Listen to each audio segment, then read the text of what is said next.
عائشہ بات کر رہی ہوں. میں کوئٹہ سے بلانگ کرتی ہوں. پرائم منسٹر عمران خان صاحب سے بات کرنی. جی عائشہ بولیں. جی خان صاحب، پہلی بات تو یہ کہ آپ کی عوام آپ سے بہت پیار کرتی ہے. ان کے ایون بچے بھی آپ سے بہت پیار کرتے ہیں. آپ جو اقدامات کر رہے ہیں ہمیں آپ پہ پورا بھروسہ ہے.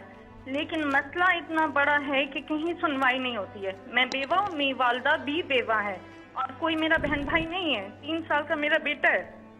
65 سال کی ٹیچنگ کی کمائی سے میری والدہ نے سنگل اسٹوری گھر بنایا DH ریبر میں، لاہور میں، اور اس کو 2019 میں کرائے پہ ہم نے دیا.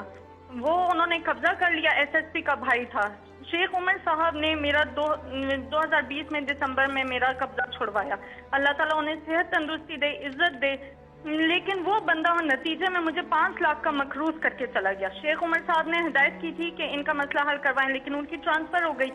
جو نئے CCPO صاحب تھے انہوں نے بھی ہدایت کی. اب وہ صرف اب تک جو ہے ہدایت ہی چل رہی ہے. SSP کے بھائی ہونے کے ناطے کوئی مسئلہ حل نہیں ہوا. اور نتیجہ یہ نکلا کہ میری والدہ نے اتنی ٹینشن لی کہ وہ کینسر پیشنٹ ڈائگنوز ہو گئی ہیں. میرے پاس کفن کے بھی پیسے نہیں اور میں نے بینک سے لون لے کر اپنی والدہ کا علاج کروا رہی ہوں. آپ مجھے بتائیں، بچے کو پالوں، پیسے لوگوں کے دوں میں لون کے پیسے دوں؟ کم سے کم میرے پیسے تو مجھے دلوائیں. میں کیا کروں؟ اور کم سے کم سوسائٹی اتنی بڑی ہے، اس کو اس چیز کا پابند بنائیں کہ جس طرح عسکری سوسائٹی وہ رینٹ کے معاملات کو دیکھتی ہے تو یہ بھی رینٹ کے معاملات دیکھے. اور کم سے کم آپ چیف جسٹس کو ہماری اپیل پہنچائیں کہ ہمیں کس بات کی سزا دی جاتی ہے، کیوں اسٹے دیا جاتا ہے ایسے لوگوں کو، کس بات کا اسٹے دیا جاتا ہے. میں آپ یقین کریں کووڈ میں کوئٹہ سے لاہور پورا 1 سال میں ہاسٹل میں خوار ہوتی رہی. پورا 1 سال ایک کمرے میں ہاسٹل میں اپنی والدہ اور بچے کے ساتھ میں رہی ہوں کہ میرا گھر کسی طرح چھوٹ جائے، لیکن کچھ نہیں ہوتا تھا. آپ کے نمائندوں کے پاس بھی میں گئی، ذلیل ہوتی تھی میں. جی دیکھیں، یہ میں نے اپنے پچھلے 30 سال میں کتنی دفعہ اس طرح کی کہانیاں سنی ہیں.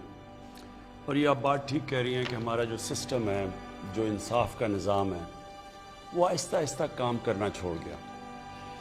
یہ ساری جو جنگ ہے جس کے لیے میں پولیٹکس میں آیا تھا، انصاف کی تحریک، اس ملک میں کمزور کی حفاظت کرنے کے لیے، کمزور کو اور طاقتور کو قانون کے نیچے لانے کے لیے یہ سٹرگل ہے.